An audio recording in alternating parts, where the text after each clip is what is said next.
I'm going to make a couple of pizzas today. Two different types of pizzas. I come from a house where my husband and I have very, very different tastes. So I've come up with this recipe for like midweek where I don't have much time. I can throw it together and we're both happy because they're totally different in flavours, but they're quick to make. So it's really good. So I start with some Lebanese bread. My husband likes the wholemeal one, so this is wholemeal for him. He says it's because he's healthy. I think it's because it's bigger.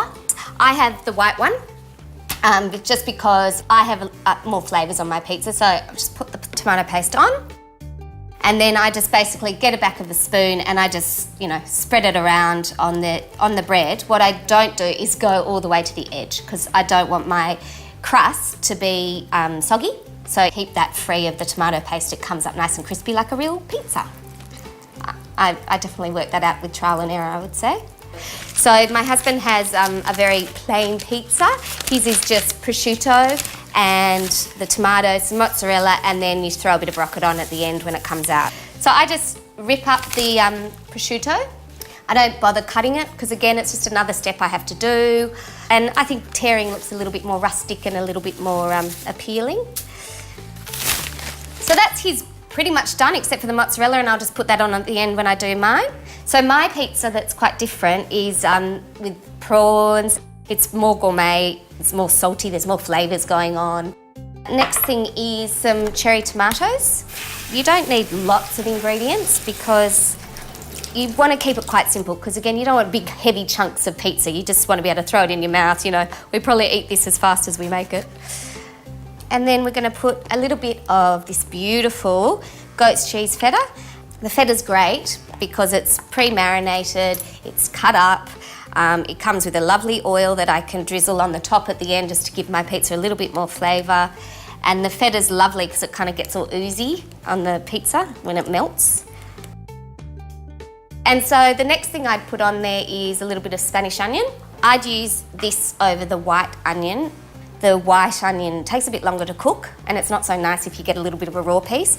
This is much sweeter from the beginning and you can throw it on and it cooks in 10 to 12 minutes. And it looks prettier as well, the girly pizza versus the man pizza. And I just sort of dice it up. So there you go, they're on.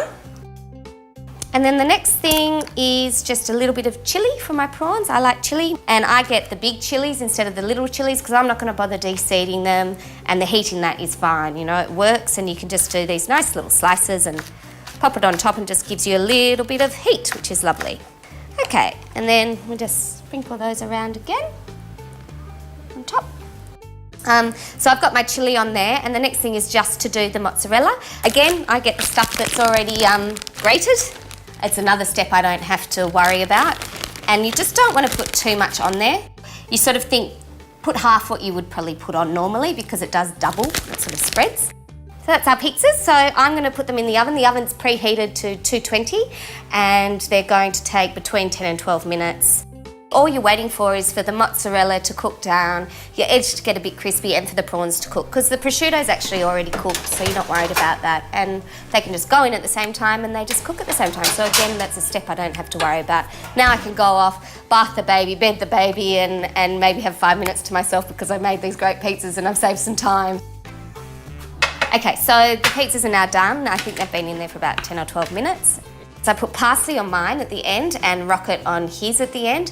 You obviously don't want to put that in the oven with it on because it'll go all yucky and mushy and cooked. You don't want to cook that. That's done. So the last thing we do is I put a little bit of lemon on my prawn pizza. I just think it brings out the flavour of the pizza and the prawns obviously a little more. And then, done. Dinner is done. Finished. Let's eat.